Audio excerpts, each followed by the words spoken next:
क्या आप पिथौरागढ़ में एक बेहतरीन लोकेशन की तलाश में हैं?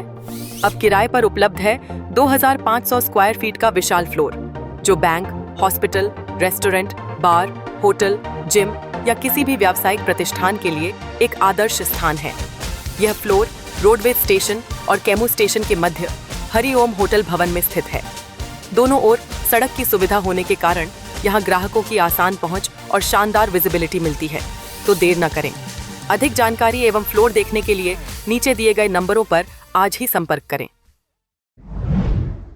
पिथौरागढ़ में डॉक्टर RS टोलिया प्रशासनिक अकादमी नैनीताल का 2 दिवसीय आउटरीच ट्रेनिंग प्रोग्राम सोमवार को विकास भवन में शुरू हुआ। कार्यक्रम का शुभारंभ जिलाधिकारी आशीष भटकाई ने दीप प्रज्वलित कर किया। पहले दिन अधिकारियों को सूचना का अधिकार अधिनियम, सेवा का अधिकार अधिनियम के महत्वपूर्ण प्राविधान, प्रक्रियाओं और व्यावहारिक पहलुओं की जानकारी दी गई। जिलाधिकारी ने कहा कि सूचना प्रौद्योगिकी का तेजी से विस्तार हो रहा है। ऐसे में अधिकारियों और कार्मिकों को अपने कार्यों के प्रति प्रोएक्टिव रहते हुए सकारात्मक दृष्टिकोण के साथ कार्य करना आवश्यक है। उन्होंने कहा कि शासन प्रशासन में पारदर्शिता, जवाबदेही आज की आवश्यकता है। उन्होंने कहा कि नागरिकों को समय पर सेवा उपलब्ध कराना, उनकी समस्याओं का संवेदनशीलता एवं जिम्मेदारी के साथ समाधान करना प्रशासन की प्राथमिकता है। इससे पूर्व अकादमी की असिस्टेंट प्रोफेसर मंजू पांडे ने जिलाधिकारी को स्मृति चिन्ह भेंट कर स्वागत किया। प्रशिक्षण में मुख्य विकास अधिकारी डॉक्टर दीपक सैनी, परियोजना निदेशक आशीष पुनेठा, उप जिलाधिकारी जितेंद्र वर्मा सहित तमाम अधिकारी और कर्मचारी मौजूद रहे। पिथौरागढ़ में सोमवार को कलेक्ट्रेट सभागार में अपर जिलाधिकारी योगेंद्र सिंह की अध्यक्षता में जनसुनवाई कार्यक्रम का आयोजन हुआ। जिले भर से पहुंचे लोगों ने सड़क, पेयजल, बिजली, भूमि, राजस्व, आवास, शिक्षा, स्वास्थ्य से संबंधित शिकायतें दर्ज कराई। अपर जिलाधिकारी ने कहा कि जनसुनवाई प्रशासन और जनता के बीच सीधा संवाद स्थापित करने का महत्वपूर्ण माध्यम है। उन्होंने अधिकारियों को समयबद्ध ढंग से शिकायतों के समाधान के निर्देश दिए। पिथौरागढ़ में राजकीय इंटर कॉलेज कमलेश्वर में स्वतंत्रता दिवस समारोह के दौरान एक छात्र के साथ मारपीट का मामला सामने आया है। विद्यालय के प्रधानाचार्य ने जाजर देवल थाने में तहरीर देकर कहा कि 15 अगस्त को विद्यालय में स्वतंत्रता दिवस समारोह चल रहा था। इसी दौरान कुछ बाहरी युवक विद्यालय परिसर में पहुंचे।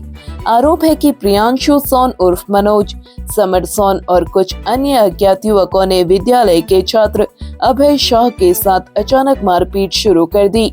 हमलावरों ने छात्र के सिर पर किसी धारदार वस्तु से वार किया, जिससे उसे गंभीर चोट आई। छात्र को जान से मारने की धमकी भी दी गई है। थाना अध्यक्ष जाजर देवल प्रकाश पांडे का कहना है कि मामले की जांच की जा रही है।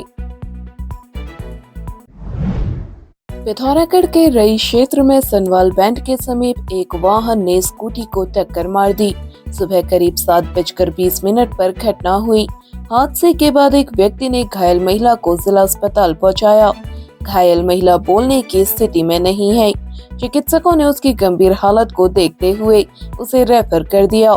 घायल महिला के परिजन विजय सिंह बिष्ट निवासी न्यू कॉलोनी एचोली पिथौरागढ़ ने कोतवाली पुलिस को तहरीर दी है। कोतवाल ललित मोहन जोशी का कहना है मामले की जांच की जा रही है। पिथौरागढ़ जिले के नाचनी थाना क्षेत्र के मगर गांव में एक महिला पर जानलेवा हमले का मामला सामने आया है। मगर गांव निवासी चंपा देवी का कहना है कि वह 14 अगस्त की सुबह करीब 5:30 बजे अपने कमरे में सो रही थी। इसी दौरान उसका पति खिड़की के रास्ते कमरे में पहुंचा और उसके साथ मारपीट की। इसके बाद रस्सी से गला दबाया गया। महिला का कहना है कि गला दबाने के बाद उसे मृत समझ लिया और घर से बाहर खेत की ओर घसीट कर ले जाया गया। इसी दौरान बच्चों की नजर उस पर पड़ गई और वे जोर जोर से रोने लगे। बच्चों के रोने चिल्लाने की आवाज सुनकर ग्रामीण तत्काल मौके पर पहुंच गए। ग्रामीणों को एकत्र होता देख संबंधित व्यक्ति वहां से भाग निकला। पीड़िता ने नाचनी थाने में तहरीर देकर मामले में कड़ी कार्रवाई की मांग की है। थाना अध्यक्ष नाचनी मंगल सिंह ने बताया महिला के पति के खिलाफ 109 बीएनएस में मुकदमा दर्ज कर लिया है। गिरफ्तारी के लिए प्रयास किए जा रहे हैं। पिथौरागढ़ में पुलिस लाइन सभागार में आज साइबर अपराधों की रोकथाम के लिए विशेष जागरूकता और प्रशिक्षण कार्यक्रम का आयोजन हुआ। साइबर प्रभारी नीरज भाकुनी ने पुलिस अधिकारियों और कर्मचारियों को साइबर अपराधों के नवीन तरीकों और प्रभावी बचाव के बारे में विस्तार से बताया। उन्होंने कहा कि साइबर अपराध के मामलों में समय पर कार्रवाई अत्यंत महत्वपूर्ण है। प्रशिक्षण में साइबर अपराधों की विवेचना, डिजिटल साक्ष्यों के संरक्षण, ऑनलाइन वित्तीय धोखाधड़ी के मामलों में प्रारंभिक रिस्पॉन्स की भूमिका पर चर्चा की गई। इस मानसून सीजन ऑप्टिकल गैलरी एवं न्यू रैबन ऑप्टिकल्स पिथौरागढ़ लेकर आए हैं मानसून धमाका ऑफर। एक फ्रेम खरीदें, एक फ्रेम बिल्कुल मुफ्त पाएं। ऑफर 15 जून से 15 सितंबर 2026 तक। आकर्षक और स्टाइलिश फ्रेम्स मात्र 699 रुपए से शुरू। आज ही आए ऑप्टिकल गैलरी नियर SBI, सिमल गैर बाजार या new Rayban opticals, Mehra market, Siltham, Pithoragarh. लगाने के लिए हमारे इन नंबर्स पर संपर्क कर सकते हैं। पिथौरागढ़ व उत्तराखंड से जुड़ी हर खबर को सबसे पहले देखने के लिए NIN को सब्सक्राइब करें। NIN, सबसे अलग, सबसे तेज। धन्यवाद।